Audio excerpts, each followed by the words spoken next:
معاشرے کی ماضی کو یاد کریں تو یہ چیز سر فہرست نظر آتی ہے کہ ہم سے پہلے جتنے مسلمان تھے، پہلے دور جو گزرے، ان زمانوں کے جو مسلمان تھے ان کے پاس سہولیات کم تھیں لیکن سکون زیادہ تھا۔ ہمارے پاس سہولیات زیادہ ہیں، سکون کم ہے۔ پہلے زمانے میں اگر ہم صرف ایک نماز کو دیکھ لیں تو نماز کے لیے مسجد کو میلوں میل تلاش کیا جاتا تھا۔ مسجد مل گئی، پھر تلاش کیا جاتا تھا کہ پانی کہاں سے ملے گا، وضو کے لیے پانی کو تلاش کیا جاتا۔ پھر جب وضو کر کے مسجد میں اکٹھے ہوتے تو پھر وہ مٹی کی زمین ہوتی، اس پہ نماز پڑھی جاتی۔ پھر اس کے بعد تلاش کیا جاتا کہ کوئی ہمارا امام بنے اور ہمیں نماز پڑھائے۔ دوروں دور کوئی حافظ قرآن ہوتا تھا، لیکن اگر ہم اپنے اس زمانے کا حال دیکھ لیں تو گلی گلی میں مسجد ہے، اور ایسی خوبصورت مساجد کہ جناب گرم پانی کا بھی انتظام، ٹھنڈے پانی کا بھی انتظام۔ اگر سہولیات کو دیکھیں تو ہمارے فرش بھی پکے اور اس پہ نرم و نازک قالین بھی ہم نے بچھا رکھے۔ سہولیات کا اگر ہم حساب لگائیں، ادھر سے جماعت کا وقت مکمل شروع ہوتا ہے اور وہاں سے امام صاحب مصلی پر تشریف لے آتے ہیں، ہمیں امام کو تلاش بھی نہیں کرنا پڑتا۔ یعنی پہلے زمانے کی سہولیات اور آج کی سہولیات، پہلے زمانے کے جو مسلمانوں کے پاس گھر تھے وہ گھر کیسے تھے، اور آج کے مسلمانوں کے پاس جو گھر ہیں وہ کیسے ہیں۔ پہلے زمانے میں کسی کے پاس پنکھا نہیں ہوتا تھا، پھر وہ زمانہ آیا کہ پنکھا آیا، لیکن آج یہ حال ہے کہ ہمارے پاس تو اے سی بھی ہیں، پھر بھی ہم رونا روتے ہیں۔ تو یہ اگر ہم دیکھیں کہ ہر چیز میں ہم جس کو ترقی کہتے ہیں، جدت کہتے ہیں، سہولیات، اصول یہ ہے کہ جن کے پاس سہولت زیادہ ہوتی ہے ان کے پاس سکون بھی زیادہ ہوتا ہے۔ لیکن یہ عجیب سا ماجرا نہیں یار، ہم سے پہلے لوگوں کے پاس سہولت تھوڑی تھی، سکون زیادہ تھا۔ ہمارے پاس سہولت زیادہ ہے، سکون تھوڑا ہے۔ اس کی کئی وجوہات ہیں، جن میں سے ایک سب سے بڑی وجہ یہ ہے کہ پہلے جو لوگ تھے نا یار، وہ دل سے رب پہ بھروسہ کرتے تھے، وہ رب پہ یقین رکھتے تھے، رب پر توکل رکھتے تھے۔ ہم لوگ ہیں، ہمارا اللہ پہ وہ یقین نہیں رہا، ہم اللہ پہ وہ توکل نہیں کرتے۔ اور توکل اتنی بڑی چیز ہے، اتنی بڑی چیز ہے، ہم لوگ دعاؤں اور کرشموں اور معجزوں کے منتظر ہیں، لیکن ان سب سے پہلے جو چیز ہے وہ توکل ہے۔ اگر انسان کے پاس توکل نہیں تو دعا کا فائدہ نہیں، اگر انسان کے پاس توکل نہیں تو کوئی کرامت نہیں ہوتی، اگر انسان کے پاس توکل نہیں تو کوئی کرشمہ نہیں ہوتا۔ اللہ رب العزت قرآن مجید برہان رشید میں ارشاد فرمایا وَمَن يَتَوَكَّلْ عَلَى اللَّهِ، جو اللہ پہ توکل کر لیتا ہے فَهُوَ حَسْبُهُ، اللہ اس کے لیے کافی ہو جاتا ہے، اللہ اس کے لیے کافی ہو جاتا ہے۔ اور اگر ہم توکل کی تعریف کی طرف دیکھیں، بہت سارے لوگ توکل کے لحاظ سے پریشان ہوتے ہیں، وہ یہ سمجھ بیٹھے ہیں کہ جناب کوئی کام نہ کریں، گھر میں بیٹھے رہیں، اللہ رزق یہاں پہ دے گا، اس کو توکل سمجھ بیٹھے ہیں۔ حالانکہ اس کو توکل نہیں کہتے، بغیر عمل کے اللہ کی بارگاہ سے منتظر رہنا اس کو امتحان کہتے ہیں، اسے توکل نہیں کرتے۔ توکل کسے کہتے ہیں؟ توکل کے بارے میں مختلف علماء نے اس کی تفسیرات، اس کی تشریحات، اس کے معنی بیان کیے، لیکن امام غزالی نے بڑا خوبصورت اس کا معنی بیان کیا۔ امام غزالی علیہ رحمہ آپ لکھتے ہیں کہ توکل 3 چیزوں سے حاصل ہوتا ہے، جب یہ 3 چیزیں مل جائیں تو پھر توکل انسان کو مل جاتا ہے۔ نمبر 1 علم، انسان کو یہ علم ہونا چاہیے کہ میری مصیبت جتنی مرضی بڑی ہے، میرے رب کی رحمت اس سے بھی بڑی ہے۔ انسان کو یہ علم ہونا چاہیے کہ جو کچھ کر رہا ہے میرا رب کر رہا ہے، میرے ساتھ اچھا ہو رہا ہے تو یہ بھی میرے رب کی رضا سے ہے، میرے ساتھ اگر برا ہو رہا ہے تو یہ بھی میرے رب کی رضا سے ہے۔ جس انسان کو یہ علم ہو جاتا ہے پھر اس پہ کیسی کیفیت آ رہی ہوتی ہے یار، کیسی کیفیت آ رہی ہوگی جس کا یہ علم ہوگا، جس کا یہ یقین ہوگا کہ میرے ساتھ جو بھی ہو رہا ہے نا میرا رب بھی میرے ساتھ کر رہا ہے، وہ رب کی رضا سے ہو رہا ہے، تو خوشی میں بھی پھر رب کو یاد کرے گا، غمی میں بھی رب کو یاد کرے گا۔ جو جب کر ہی رب رہا ہے، ہمارے ہاں کیا ہوتا ہے، خوشی ہمیں فلاں نے دی ہے، خوشی مل جائے نا تو ہم کہتے ہیں وہ فلانے نے سفارش کی تھی نا میرا کام بن گیا، وہ فلانے نے مجھے پیسے دیے تھے نا تو میرا یہ کام، یہ خوشی کا سما بن گیا۔ اللہ کو ہم یاد ہی نہیں کرتے، کیونکہ خوشی تو ہم نے دوسروں کے کھاتے میں ڈال رکھی ہے، اور غم آ جائے جو کرتا ہے اللہ ہی کرتا ہے، غم کے اندر ہم سپارے لے کر بیٹھ جاتے ہیں۔ خوشی اور غمی دونوں رب کی طرف سے انسان کو جب یہ علم ہو جاتا ہے، پھر کیفیت انسان پہ طاری ہوتی ہے کہ جو کچھ ہو رہا ہے میرے ساتھ میرا رب بھی کر رہا ہے، تو پھر انسان کا انگ انگ یہ کہتا ہے جے میرا ماہی میرے دکھ وچ راضی تے میں سکھ نو چلے پاواں ہوں۔ پھر انسان پہ جب یہ کیفیت طاری ہوتی ہے نا، پھر انسان عمل کرتا ہے، عمل کے اندر اب وہ دعا کرتا ہے، یا وہ محنت کرتا ہے، یا وہ مشقت کرتا ہے، یا وہ رستے پہ نکل جاتا ہے، جو بھی عمل کرتا ہے اس چیز کی کیفیت، اس چیز کے بعد جو ملتا ہے اسے توکل کہا جاتا ہے۔ ان تین چیزوں کے مجموعے کا نام توکل ہے، اور جو ان تین چیزوں کے بعد انسان کو ملتا ہے۔ اب دیکھیں بدر کا میدان دیکھنے اب سارے کا سارا، حضور علیہ السلام نے بدر میں جا کے دعا کی، پہلے دعا کیوں نہیں کی؟ مدینے میں بھی تو دعا کر سکتے تھے یا اللہ لشکر کو وہیں سے تتر بتر کر دے، لیکن حضور بدر میں پہنچے، کیونکہ دعاؤں سے پہلے توکل کی ضرورت ہوتی ہے۔ دعاؤں سے پہلے اللہ پہ یقین کیا جاتا ہے کہ وہ میرا رب ساری مصیبتوں کو ٹال لے گا۔ اور دیکھیں میرے محبوب صلی اللہ علیہ وآلہ وسلم نے ارشاد فرمایا، حضرت انس بن مالک اس کے راوی ہیں، کہ توکل کیسے کرنا چاہیے۔ کہتے ہیں کہ یقول قال رجل یا رسول اللہ صلی اللہ علیہ وآلہ وسلم، ایک شخص حضور کے پاس آیا اور آ کر کہنے لگا یا رسول اللہ صلی اللہ علیہ وآلہ وسلم اعقلها واتوکل، میں اپنی اونٹنی کو باندھ کر اللہ پہ توکل کروں، او اطلقها واتوکل، یا اپنی اونٹنی کو کھلا چھوڑ کے اللہ پہ توکل کروں۔ میرے محبوب صلی اللہ علیہ وسلم نے فرمایا اعقلها وتوکل، فرمایا اپنی اونٹنی کو باندھ کے رکھو اور اللہ پہ بھروسہ کرو۔ اسباب کو مد نظر رکھتے ہوئے اللہ پہ بھروسہ کرنا، اس کو توکل کہتے ہیں۔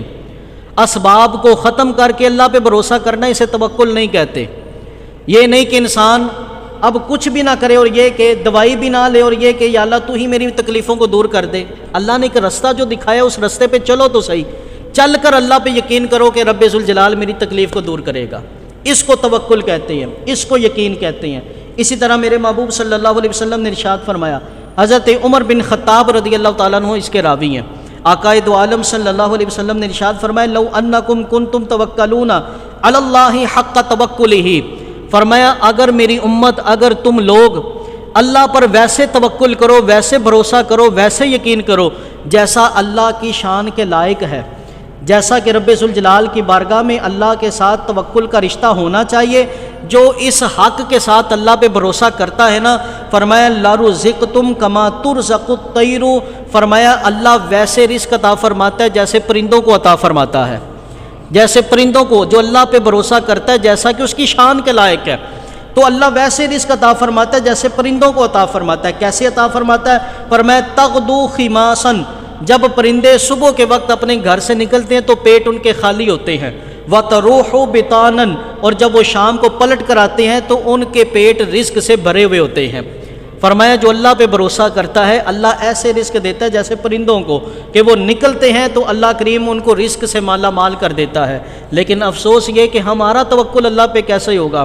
ہم نے تو رشوتوں پہ اپنی امیدیں باندھ رکھی ہیں، ہم نے تو رشوتوں پہ اپنی امیدیں باندھ رکھی ہیں، ہم نے تو سود پہ اپنی امیدیں وابستہ کر رکھی ہیں کہ سود لیں گے تو اتنا منافع ہو جائے گا، رشوت دیں گے تو یہ کام ہو جائے گا۔ یہ بات یاد رکھے، جو بندہ رشوت دیتا ہے یا رشوت لیتا ہے، سود کھاتا ہے یا سود لیتا ہے یا سود دیتا ہے یا سود میں معاونت کرتا ہے، یہ سارے وہ لوگ ہیں جو اللہ پہ بھروسہ نہیں کرتے۔ اگر اللہ پہ بھروسہ ہوتا ہے نا، بہت تھوڑے لوگ ہیں، اب جیسا کہ ہمارے حالات ہیں پاکستان کے، تو کچھ لوگ تو واقعی مجبور کیے جاتے ہیں رشوت کے لحاظ سے، تو یہ مجبور کرنے والے اس کے گناہ گار ہیں۔ وگرنہ جن لوگوں کو شوق ہے، ہم نے دھوپ میں نہیں کھڑے ہونا، ہم نے لائنوں میں نہیں لگنا، ہم نے یہ پروسیجر سے نہیں گزرنا، یہ تھوڑے سے پیسے دے کر ہم اپنا کام کروا لیں گے، یہ وہ لوگ ہیں جن کا اللہ پہ یقین نہیں ہے۔ رشوت دینے میں جو خوش ہوتے ہیں، رشوت لینے میں جو خوش ہوتے ہیں، جو حرام کما کر خوش ہوتے ہیں، یہ وہ لوگ ہیں جن کا اللہ پہ یقین نہیں۔ اللہ کا جس بندے کا اللہ پہ یقین ہوتا ہے نا، وہ کبھی بھی برا کام نہیں کرتا، وہ سود نہیں کھاتا، وہ اللہ کی بارگاہ سے یہی امید لگاتا ہے یا اللہ میں اگرچہ ریڑھی لگا لوں تو ہی مجھے منافع دینے والا ہے۔ وہ سود پہ یقین نہیں کرتا، اللہ کی رحمت پہ امید رکھتا ہے۔ اسی طرح یاران محترم برادران اسلام، جو لوگ اللہ پہ یقین رکھتے ہیں تو پھر اللہ کی آزمائش بھی ہوتی ہے۔ اللہ کی آزمائش بھی ہوتی ہے۔ بعض لوگ کہتے ہیں جناب اتنے سال ہو گئے ہیں اللہ پہ بھروسہ تو کر کے بیٹھے ہوئے ہیں، کوئی حرام کام نہیں کیا لیکن مسئلہ حل نہیں ہو رہا۔ یاد رکھیں آزمائش ہوتی ہے، آزمائش میں کھڑے رہنا، اس کے بعد پھر آپ دیکھیں گے کہ توکل کی کیسی بہاریں ہوتی ہیں۔ آزمائش میں ذرا وہ بھٹی کے اندر اپنے آپ کو پگھلا کر تو دیکھو، اپنی میل کو دور کر کے تو دیکھو۔ یہ جو ہم آنسو بہاتے ہیں نا تکلیفوں میں، ہماری میل کچیل دور ہو رہی ہوتی ہے، ہمارے دل صاف ہو رہے ہوتے ہیں، ذرا اپنے دلوں کو پاکیزہ کر کے تو دیکھو، پھر دیکھیں کیسے اثرات ہوتے ہیں۔ حضرت ابو ہریرہ رضی اللہ تعالیٰ عنہ روایت کرتے ہیں، کہتے ہیں کہ قال دخل رجل علی اہلہ، نبی پاک صلی اللہ علیہ وآلہ وسلم کے زمانہ میں ایک عرابی شخص تھے، وہ اپنے گھر میں آئے، صبح کام کاج کے لیے نکلے لیکن کوئی مزدوری نہیں ملی۔ جب وہ کام سے واپس آئے اپنے گھر والوں کے پاس، فلما رأى بهم من الحاجۃ، انہوں نے گھر میں دیکھا تو گھر کے اندر تنگ دستی تھی، محتاجگی تھی، چھوٹے چھوٹے بچے بھوک سے بلک رہے تھے۔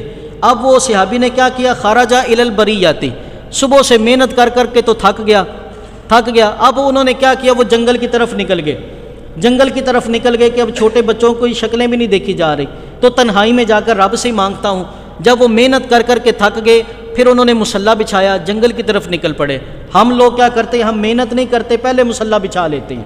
اول تو یہ کام کرتے نہیں، اگر کر بھی لیں تو پہلے مصلی بعد میں محنت، پہلے محنت بعد میں مصلی۔ یہ روایت ہے، یہ رواج ہے، یہ طریقہ ہے کہ پہلے محنت کرو پھر مصلی بچھا کے رب سے مانگو، یا اللہ میری محنت کا ثمرہ عطا فرما، میری محنت کا اجر عطا فرما، پھر رب سے مانگو۔ ابھی محنت ہی نہیں کی، رب سے مانگنے بیٹھ گئے۔ تو یاران محترم برادران اسلام، اب صحابی رسول نے کیا کیا، وہ جناب جنگل کی طرف نکل گئے۔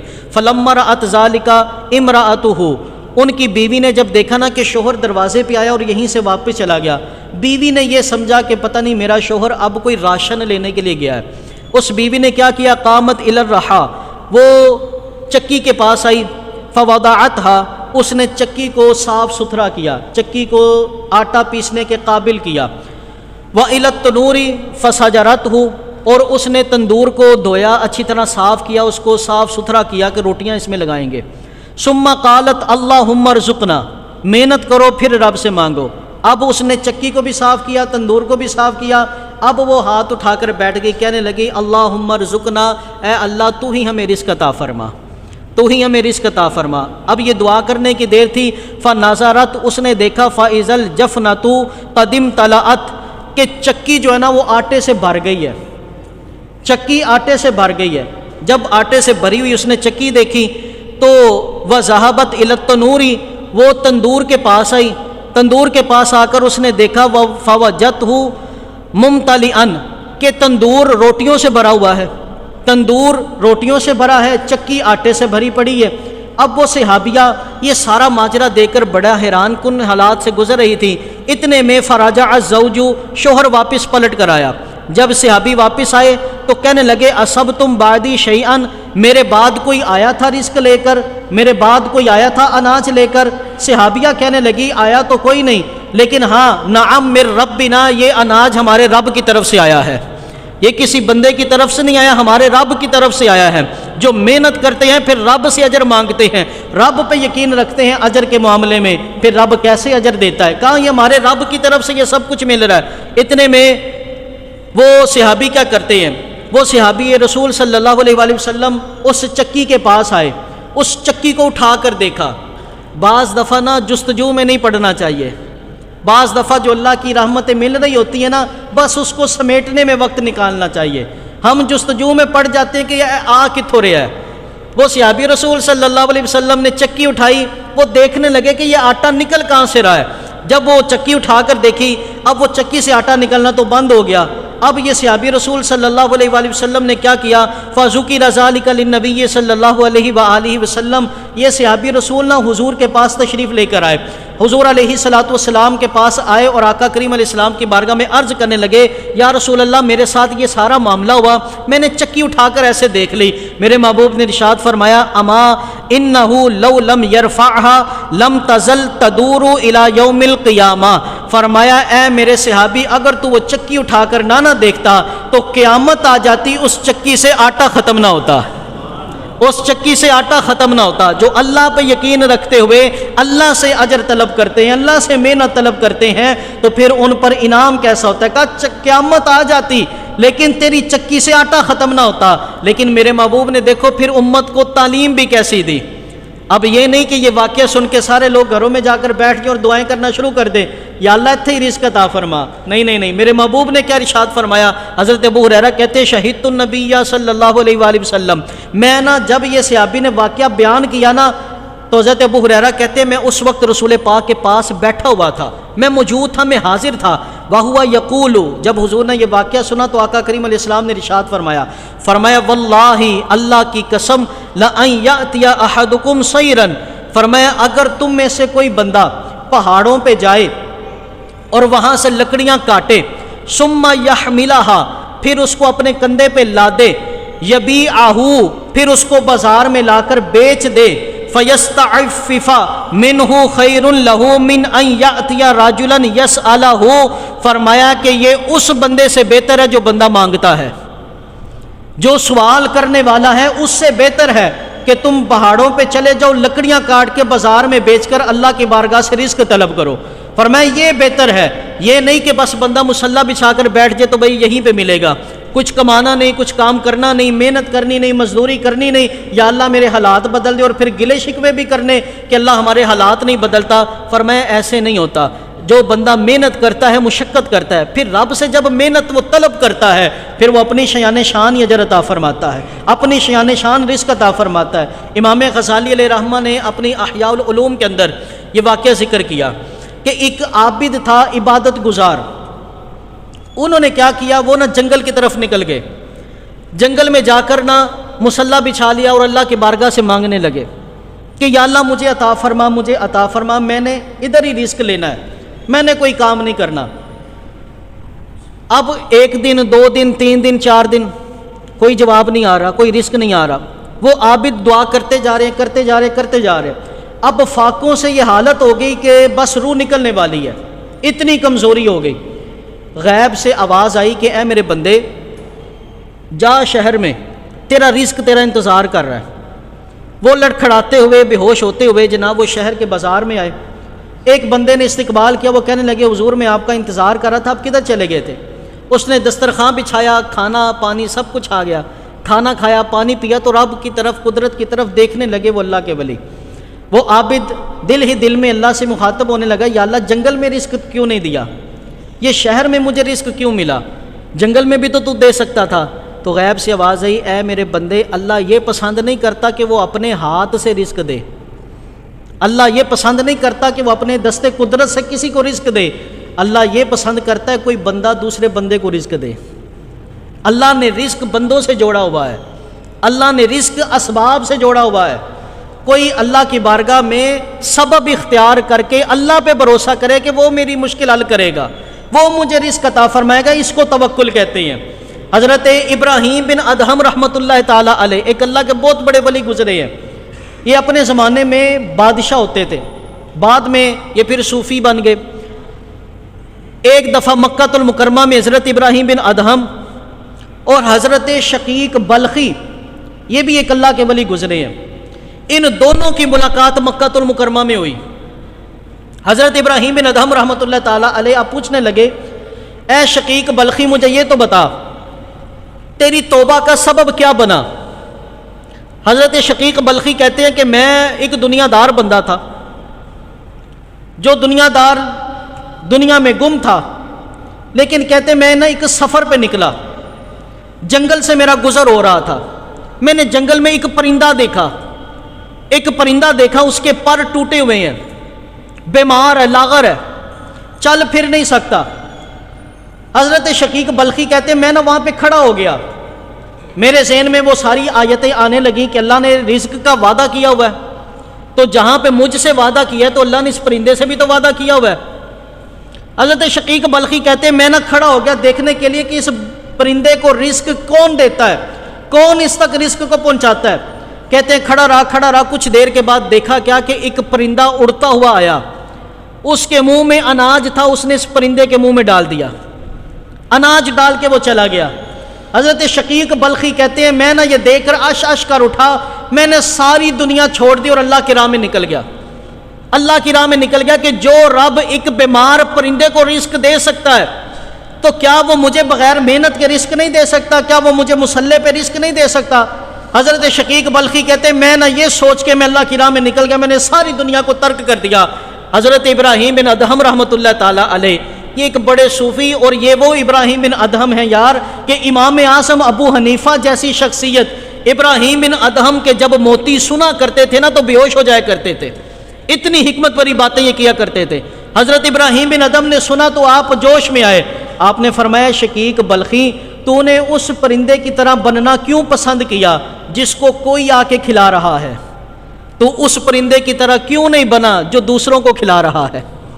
کیا تو نے رسول پاک کا یہ فرمان نہیں سنا؟ میرے محبوب نے ارشاد فرمایا اوپر والا ہاتھ نیچے والے سے بہتر ہے، مانگنے والے ہاتھ سے دینے والا ہاتھ بہتر ہے۔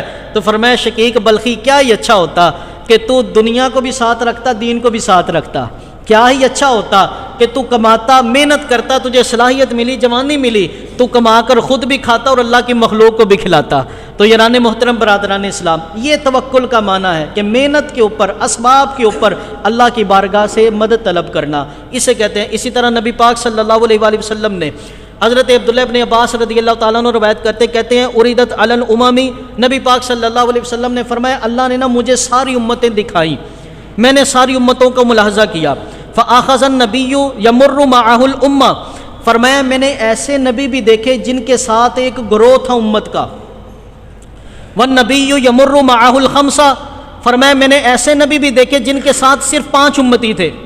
والنبی یمر معہ وحدہ، میں نے ایسے نبی بھی دیکھے جن کے ساتھ صرف ایک ہی امتی تھا، ایک ہی امتی تھا۔ فنظرت فاذا سواد کثیر، فرمایا اتنے میں میرے سامنے ایک بہت بڑی امت گزری۔ قلت یا جبریل ہؤلاء امتی، میں نے جبریل سے کہا جبریل یہ اتنی بڑی امت کیا میری امت ہے؟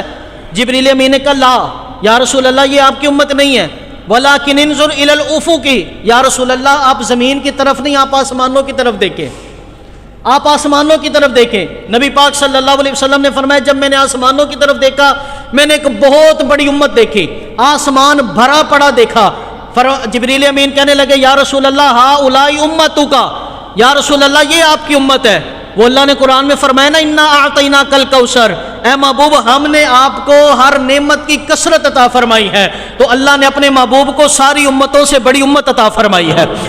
یہ یا رسول اللہ آپ کی امت ہے۔ میرے محبوب صلی اللہ علیہ وسلم نے فرمایا کہ یہ میری امت ہے۔ جبریل نے کہا یا رسول اللہ یہ آپ کی امت ہے۔ اب جبریل امین کہنے لگے وَهَؤُلَاءِ سَبْعُونَ أَلْفًا قُدَّامَهُمْ لَا حِسَابَ عَلَيْهِمْ وَلَا عَذَابَ، جبریل کہنے لگے یا رسول اللہ ان میں 70,000 وہ آپ کے امتی ہیں جو سب سے پہلے بغیر حساب و کتاب کے جنت میں داخل ہو جائیں گے۔ 70,000 وہ ہیں جو سب سے پہلے قدامہم، ساری امتوں سے پہلے بغیر حساب و کتاب جنت میں داخل ہو جائیں گے۔ میرے محبوب نے ارشاد فرمایا والیما، جبریل وہ 70,000 کیوں داخل ہوں گے سب سے پہلے بغیر حساب و کتاب کے؟ ان کا عمل کیا ہوگا؟ جبریل امین کہنے لگے کانوا لا یکتبون، یا رسول اللہ وہ داغ نہیں لگاتے ہوں گے۔ داغ کہتے ہیں پہلے زمانے میں جہاں بیماری ہوتی تھی نا تو گرم سیخ لگائی جاتی تھی کہ وہ بیماری درد دور ہو جائے، تو اس کو کہتے ہیں داغ لگانا۔ حضور علیہ السلام نے ارشاد فرمایا یہ داغ نہ لگایا کرو، کیونکہ داغ لگانا یہ اللہ کی بنائی ہوئی چیز کو تبدیل کرنا ہے، نشان بنانا ہے، تو فرمایا یہ کام نہ کیا کرو، اس سے منع کیا۔ فرمایا یہ 70,000 لوگ داغ نہیں لگواتے، اور فرمایا ولا یسترقون، یہ 70,000 کا لشکر وہ لوگ ہیں یا رسول اللہ جو جنتر منتر نہیں کرتے، جادو ٹونے کی طرف نہیں جاتے، کالے جادو نہیں کرتے۔ یا رسول اللہ یہ 70,000 کا لشکر وہ ہے ولا یتطیرون، یہ بدشگونی نہیں لیتے۔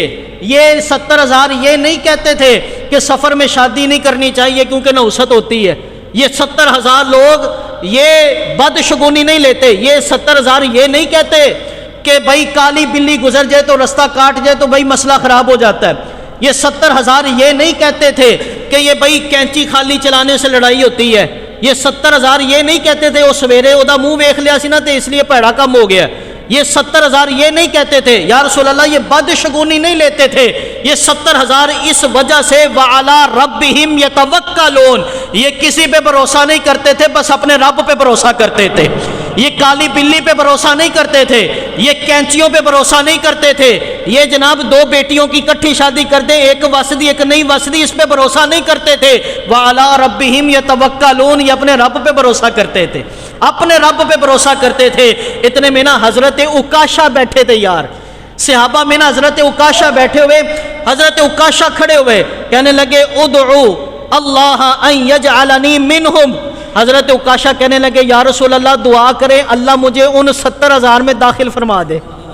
بولو محبت سے ذرا یار۔ آج کا مولوی کہتا ہے جناب حضور ہماری طرح معاذ اللہ ہم حضور کی طرح، میں پوچھتا ہوں بھائی حضرت عکاشہ نے قرآن نہیں پڑھا تھا؟ اللہ کہتا ہے مجھ سے دعا مانگو میں قبول کرتا ہوں۔ حضرت عکاشہ نے کیا سوچ کے کہا کہ حضور آپ دعا کریں، آپ دعا کریں؟ پتہ چلا کہ نبی کی دعا اور ہوتی ہے، امتی کی دعا اور ہوتی ہے۔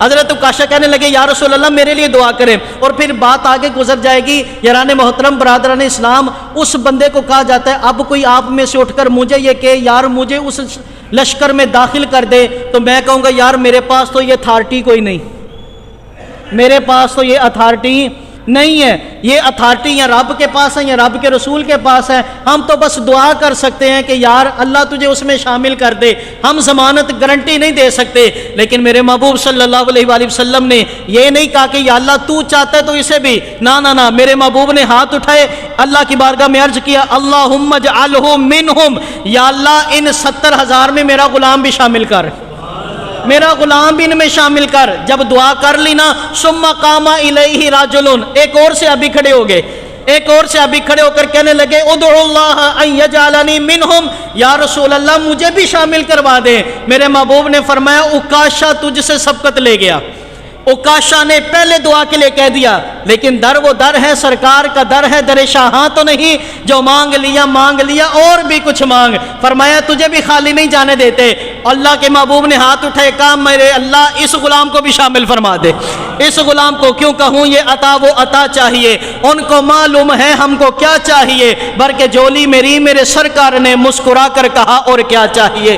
یاران محترم برادران اسلام، خدا کی قسم اگر ہمیں جتنا یقین اس بات کے اوپر ہے نا کہ جو کچھ کراندہ امریکہ ہی کرا رہا ہے، جتنا یقین ہمیں اس بات کے اوپر ہے نا فلسطین میں جو کچھ ہو رہا ہے امریکہ ہی کراندہ ہے، جتنا یقین ہمیں اس بات کے اوپر ہے نا کشمیر میں جو کچھ ہو رہا ہے امریکہ ہی کرا رہا ہے، جتنا یقین ہمیں اس بات کے اوپر ہے نا کالی بلی کے گزرنے پر، جتنا یقین ہمیں اس بات کے اوپر ہے نا کہ بھائی کینچی کا چلنے سے بھائی گھر میں لڑائیاں ہوتی ہیں، اگر اتنا یقین بھی ہم اپنے رب پہ کر لینا تو کالی بلی ہمارا کچھ نہیں بگاڑ سکتی۔